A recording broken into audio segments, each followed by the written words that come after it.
Lämpimästi tervetuloa kuuntelemaan Asumisen ytimessä podcastia.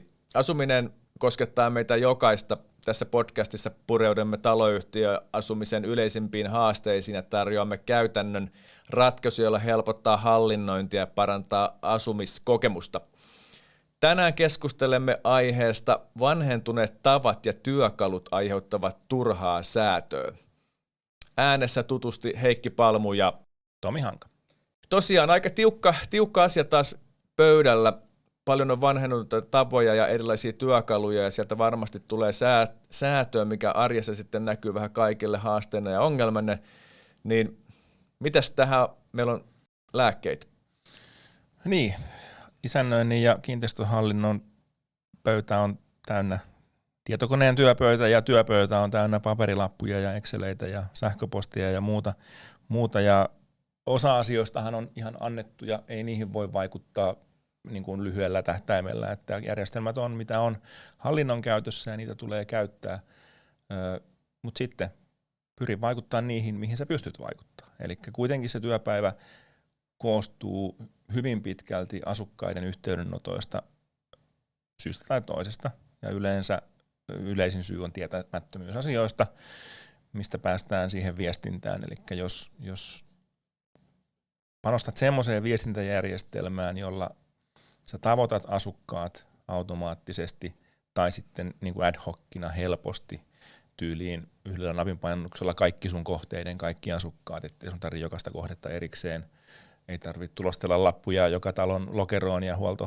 hakee ja näin niin semmoisiin kannattaa selvittää semmoisten järjestelmien ominaisuudet ja miten ne istuisi siihen omaan arkeen, että saisiko niillä tätä säätöä pienennettyä, koska säätöä ei voi poistaa. Säätö on ikuista. Säätö on ikuista ja säätö on tietyllä tavalla niin kuin vakio varmaankin, mutta sitä voidaan tehdä eri tavalla. Mutta onko siinä vähän tämmöistä, niin kuin, että ollaan totuttu johonkin tiettyyn tapaan ja siitä halutaan pitää kynsin ja hampain kiinni? On varmaan niin kuin yksilöllisiä eroja työntekijöissä. Voin kuvitella ihan hyvin, että jos olet 40 vuotta tehnyt asioita työksesi samalla tavalla, niin uuden oppiminen ei ehkä kiinnosta, eläke siintää jo silmissä tai muuta vastaavaa, että on tapoja toimia, mutta just se, että sit jos tiedetään, että se on hankalaa, niin sitten jätetään tekemättä kokonaan.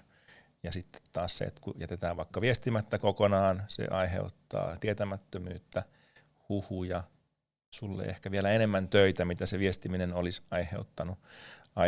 Eli kyllä se, että sitä on helppo tehdä, niin se kannattaa semmoinen järjestelmä ottaa käyttöön, opetella käyttämään, ottaa aktiiviseen käyttöön ja ennen kaikkea hyödyntää niitä automaatioita. Ne vähentää säätöä kaikista eniten.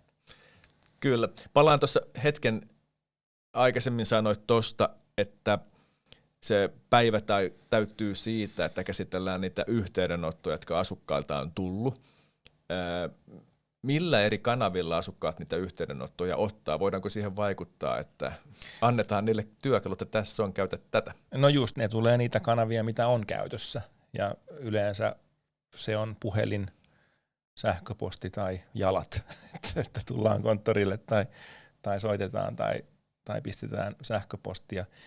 Ja siinä on yksi hyvä aasinsilta juuri tähän digitaaliseen maailmaan, eli kun sä tiedotat jotain, sä tarjoat samalla asukkaalle kanavan joko hakea lisätietoja jostain olemassa olevasta paikasta tai sitten ottaa yhteyttä, eli niin kuin kaksisuuntainen viestintä siinä, niin vähentää taas niitä turhia yhteydenottoja huomattavasti.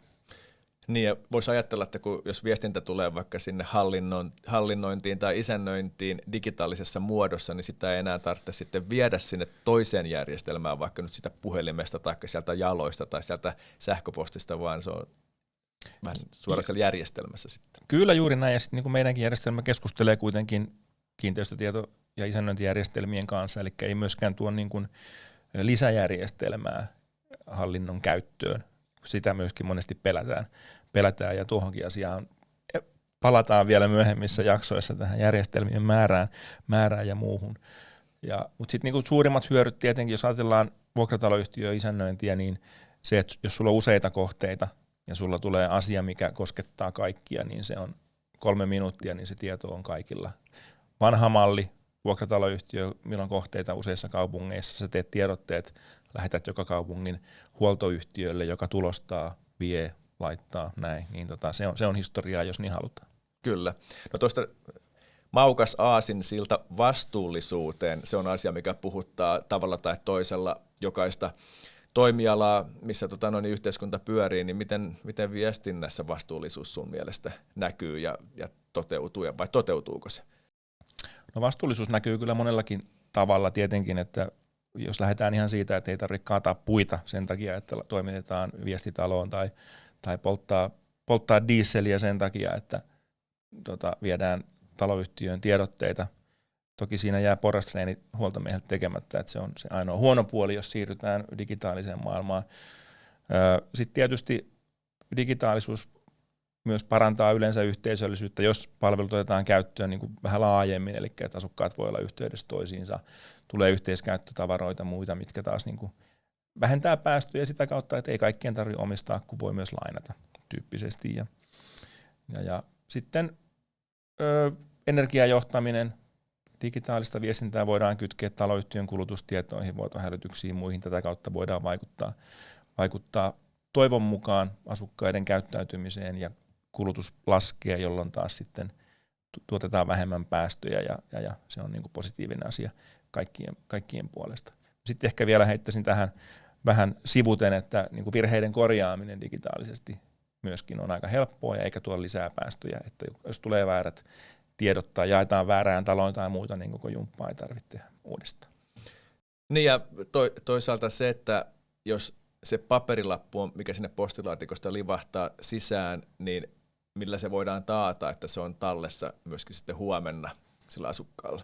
Ei millään tietenkään, että digiin voi aina palata. Sinne on helppo kurkata jälkikäteenkin, että mitä siellä kaikkea olikaan.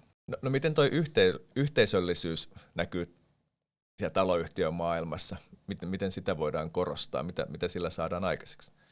No ensinnäkin miten se näkyy, niin erot on ihan järkyttävän suuret taloyhtiöiden kesken, niin kuin varmaan kaikki tietää, että joissain talossa kaikki tuntee toisensa ja jossain ei haluta edes nähdä naapureita ja tässä on se, mihin kannattaisi panostaa, että saataisiin ihmiset tutustumaan toisiinsa jollain tasolla. Se lisää turvallisuutta, se lisää yhteisöllisyyttä. Digitaalinen maailma on siitä hyvä, että se mahdollistaa sen, että voi halutessa tutustua naapureihin luovuttamatta kellekään sähköpostiosoitetta tai puhelinnumeroa, koska sä voit sen tehdä sovelluksen kautta. Versus nämä tämmöiset ilmaiset, mitä jotkut käyttää, Facebookia, WhatsAppia ja muuta, niin on aika paljon ihmisiä ensin, ketkä ei halua liittyä tämmöisiin ryhmiin, koska silloin sä luovutat tietos muille asukkaille ja se ei ole ehkä niin kuin se homman pointti. Niin ja se ei välttämättä sitten ole se taloyhtiön virallinen kanava, mitä halutaan. Eikä se saakaan olla missään nimessä, mutta joissain taloissa nämä toimii, se on ihan luonnollista ja fine, sitten hän toimii, mutta sitten kun sinne muuttaa joku, ketä kiinnostaa tietoturva tai ei halua metalle luovuttaa itsestään mitään, niin eihän ne silloin siihen liity ja yksikään hallinnon työntekijä, isännöitsijä tai vuokrataloyhtiön manageri niin ei kyllä liity taloyhtiöiden WhatsApp-rinkeihin mielellään. Niin on niitä epävirallisia juttuja, mitkä sitten ei oikeastaan kuulu siihen. Ei, ne on niin sanottuja kaveririnkejä sitten. Kyllä, joo.